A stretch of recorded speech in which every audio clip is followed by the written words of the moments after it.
Hi guys, my name is Gabriel with Vape Wild, and we're here to talk to you about cleaning your mod.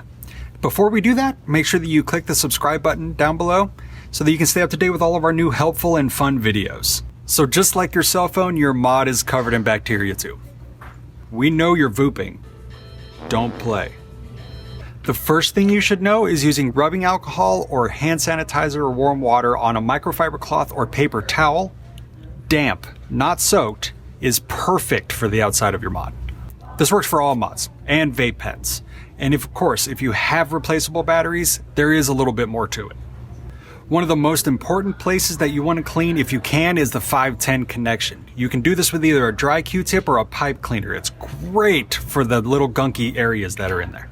If you can clean the inside of your mod, Q-tips and a paper towel or microfiber cloth is perfect.